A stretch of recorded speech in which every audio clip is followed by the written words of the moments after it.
कल हम लोग कितनी सुंदर चर्चा कर रहे थे।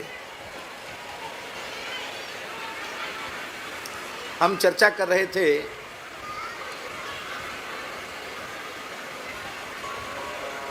धर्म, अर्थ, काम और मोक्ष, ये चार पुरुषार्थ हैं। पुरुषार्थ का तात्पर्य है भगवान ने कृपा पूर्वक हमें मनुष्य ही इसलिए बनाया है कि हम शास्त्रानुकूल जीवन जीकर चारों पुरुषार्थों को प्राप्त करें। इसलिए हमारे वैदिक सनातन धर्म की परंपरा में जब किसी पवित्र कर्म को करने के लिए हम बैठते हैं, संकल्प लेते हैं, तो पुरुषार्थ चतुष्टय सिद्ध्यर्थम ऐसा संकल्प में हम उच्चारण करते हैं। पुरुषार्थ चतुष्टय का स्वरूप हमें समझना पड़ेगा। प्रायः लोग क्या समझते हैं, धर्म का फल है अर्थ। वस्तुतः धर्म का फल अर्थ नहीं है, पर लोगों की मान्यता है कि धर्म का फल है अर्थ। चलो मान लिया हमने, धर्म का फल अर्थ है, तो अर्थ का फल क्या है? तो उत्तर मिलेगा कि अर्थ का फल काम है। काम माने इच्छाओं की पूर्ति। आपके पास व्यवस्था है तो आप बढ़िया से बढ़िया मकान बनाओ, महंगी से महंगी गाड़ी खरीदो, जो कुछ आप खाना पीना मौज मस्ती करना चाहते हो मनमाने ढंग से करो। काम, कामना की पूर्ति। चलो हमने मान लिया कि धर्म का फल अर्थ है और अर्थ का फल काम है। अब हम प्रश्न कर रहे हैं, क्या काम का फल मोक्ष है? काम का फल मोक्ष नहीं है। काम माने कामना, इच्छा। हमारी कुछ कामनाएं, इच्छाएं थीं, उसी का परिणाम है हमारा वर्तमान जन्म। हमारी कामनाएं निश्शेष हो चुकी होती तो हमारा यह जन्म ही नहीं होता। और यह बात बिल्कुल सत्य है। अभी 4:45 में 1 मिनट कम है घड़ी के अनुसार। अभी कोई भीतर से पक्का निश्चय कर ले कि हमें लौकिक पारलौकिक जगत की कोई वस्तु नहीं चाहिए, हमको कुछ भी नहीं चाहिए। कामनाओं का इसी क्षण त्याग कर दे तो किसी जब तक साधन की भी आवश्यकता नहीं है, इसी क्षण मुक्त हो जाएगा। अभी 1 मिनट कम है आचार्य जी, 4:45 में 1 मिनट नहीं लगेगा, पर भीतर से पक्का निश्चय कर ले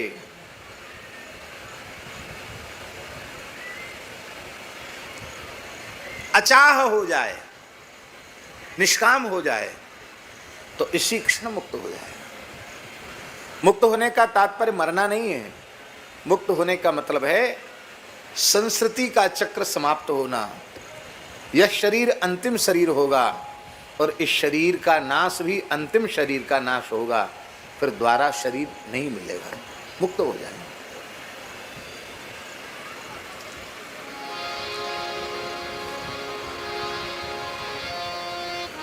पर केवल निश्चय करने से नहीं होगा। भीतर से अकामता का जो निश्चय है वो कैसे होगा? अकामता कैसे आएगी? राम भजन बिनु मिटहि की कामा, थल विहीन तरु कबहु की जामा। बिना भगवत भजन के कामनाओं का नाश नहीं होगा। ईमानदारी से भगवान नाम का जप करेंगे, भगवान की उपासना करेंगे तो कामनाओं का नाश होगा। ये हमने अनुभव करके देखा है।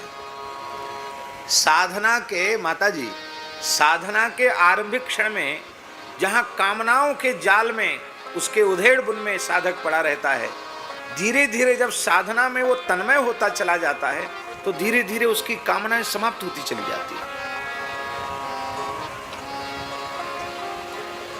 आप सोचिए, सामान्य बात हम नहीं बोलने जा रहे हैं। दशग्रीव रावण, राक्षस राज रावण, और आजकल तो ऐसा सोशल मीडिया का जमाना है, कुछ भी बोलने से झगड़ा खड़ा हो जाता है। दस्युराज रावण, दस्युराज, आप कहेंगे आप ऐसा कैसे बोल सकते हैं? इतने बड़े ब्राह्मण को, पंडित को, विद्वान को आप दस्युराज कैसे बोल सकते हैं? श्रीमद् भागवत में 9वें स्कंध में भगवान श्री राम के एक पूर्वज हुए हैं, उनका नाम है त्रिशतदस्यु। क्या नाम है? त्रिशतदस्यु। त्रिशतदस्यु का अर्थ टीकाकारों ने लिखा है कि रावण उनसे घबराता था, दस्यवः रावणादयः, रावण उसमें मुखिया, माने डकैतों का सरदार रावण माना गया। इसलिए पुष्पक विमान चुरा लाया, वहां से मुख चीज उठा लाया, वहां से मुख चीज उठा लाया, यही तो काम है।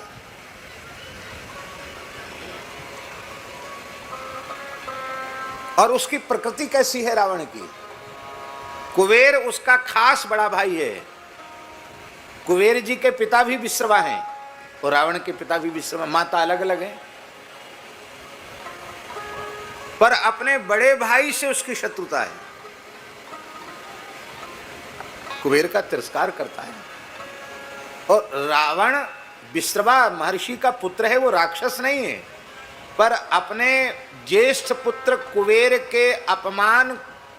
कुबेर का अपमान करते हुए देख कर ही पिता ने शाप दिया है, तू राक्षस भाव को प्राप्त हो जा। वो राक्षस भाव को प्राप्त हुआ है वो रावण। जब भगवान शिव की उपासना में तन्मय होता है तो तन्मयता की अवस्था में रावण भी निष्काम हो जाता है। आप कहेंगे प्रमाण? स्मरण कीजिए क्या कह रहा है वो शिव तांडव में।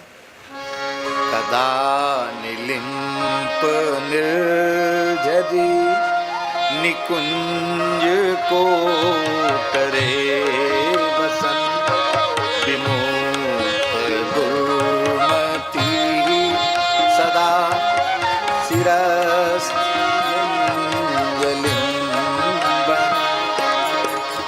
विमुक्त लोल लोचनो ललाम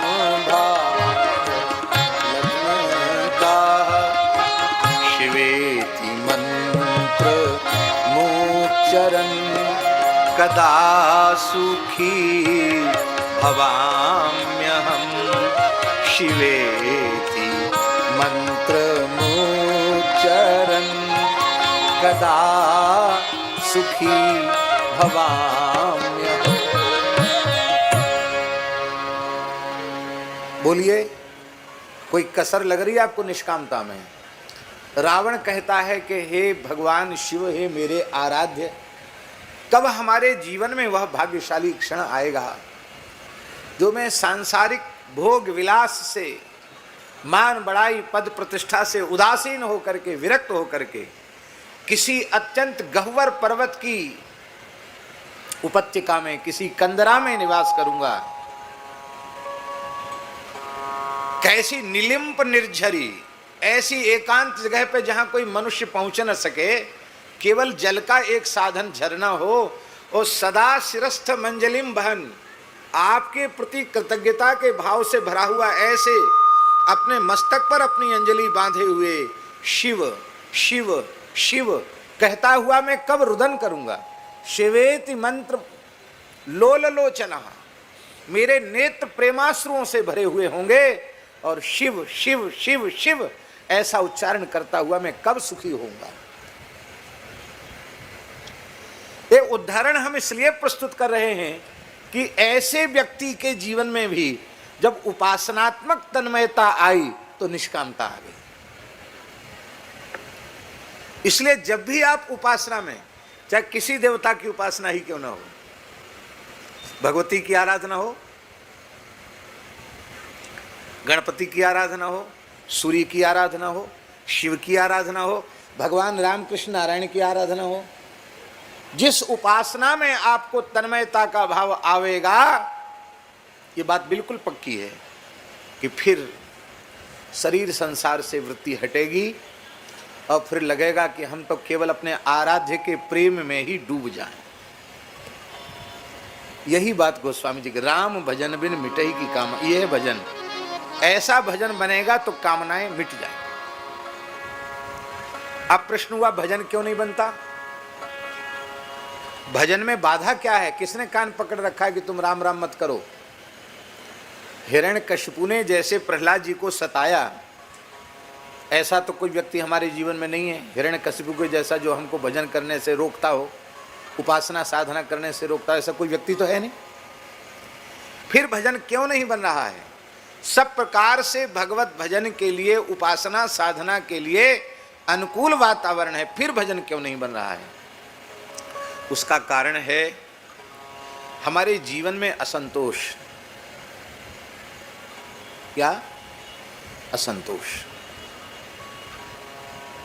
सबसे पहले यह पक्का निश्चय कर लो कि हमें हर हाल में संतुष्ट रहने का अभ्यास करना है। अनुकूल परिस्थिति हो तो संतुष्ट रहना है, अब प्रतिकूल से प्रतिकूल परिस्थिति हो तो भी संतुष्ट रहना है। क्यों? मान लो संतुष्ट नहीं रहोगे तो क्या समाधान हो जाएगा? समाधान तो होगा नहीं, और हो सकता है तुम्हारे उस असंतोष का दुष्परिणाम यहां तक पहुंच जाए कि तुम अपने अमूल्य मानव जीवन को ही नष्ट कर दो। अभी यहां के लोगों ने हमको बताया, ललितपुर के ही लोगों ने, कि महाराज जी ललितपुर जनपद में सर्वाधिक आत्महत्या की घटनाएं हो रही हैं। बहुत से लोग आत्महत्याएं कर रहे हैं। अखबार में रोज ही आता, वहां कोई फांसी लगा लिया, वहां कुचल गया, वहां मर गया, यूं हो गया, त्यों हो गया। आत्महत्या की घटनाएं बढ़ रही है। ये आत्महत्याएं बढ़ रही हैं, ये किसका परिणाम है? मूल बात है हम अपने जीवन से संतुष्ट नहीं हैं, इसी का ये दुष्परिणाम है। और आचार्य जी, संतुष्टि का संबंध किसी वस्तु, व्यक्ति, पदार्थ से नहीं है, थोड़े से या अधिक से उसका संबंध नहीं है, क्योंकि संतुष्टि किसी बाह्य वस्तु का नाम, पदार्थ का नाम नहीं है। संतुष्टि अंतःकरण की एक वृत्ति का नाम। हर हाल में संतुष्ट रहना।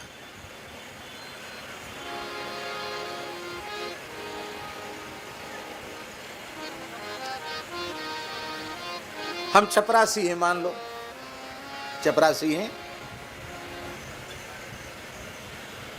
तो अपने मन में ये विचार करें कि कितने लोग तो अभी भी ऐसे हैं जो बेचारे चाहते हैं कि हमको कोई छोटी मोटी नौकरी मिले, वो तो चपरासी भी नहीं बन पाए। भगवान कितने करुणामय हैं, हमारी तो चपरासी लायक भी योग्यता नहीं थी, पर भगवान ने चलो हमें अपने घर के रोजी रोटी का, वृत्ति का थोड़ा साधन तो दिया है। हमको रहने के लिए झोपड़ी मिली है, तो हम समझें कि कितने लोग ऐसे हैं जो अभी खुले आकाश के नीचे अपना जीवन व्यतीत कर रहे हैं। भगवान कितने करुणामय हैं, हमको छाया तो दे रखी है। हमको यदि भरपेट एक समय भोजन मिल जाता है तो हम ये न सोचें कि हमको रूखा सूखा क्यों मिलता, एक ही समय क्यों मिलता। हम सोचें हमारा भजन तो एक छटाक आटे लायक नहीं है, भगवान कितने करुणामय हैं, हमको भरपेट रोटी तो दे रहे हैं। हर हाल में संतुष्ट रहना सीख लो। और जो कुछ आपको मिलना है, धन, ऐश्वर्य, पद और प्रतिष्ठा, वो संतोष पूर्वक जीवन यापन करने से भी मिलने वाली ही है। क्यों मिलने वाली है? इसलिए मिलने वाली है क्योंकि संसार के सभी प्राणी सुख प्राप्ति के प्रयत्न में लगे रहते हैं। कोई भी प्राणी दुख नहीं चाहता, पर बिना चाहे उसके जीवन में दुख आता है कि नहीं आता है? क्यों आता है, कैसे आता है? तो प्रारब्ध के अधीन उसके जीवन में दुख आता है।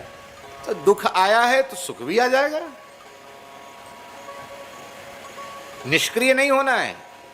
स्वकर्तव्य का पालन करना है, स्वधर्म का पालन करना है, लेकिन किसी भी वस्तु को पाने के लिए व्याकुल नहीं होना।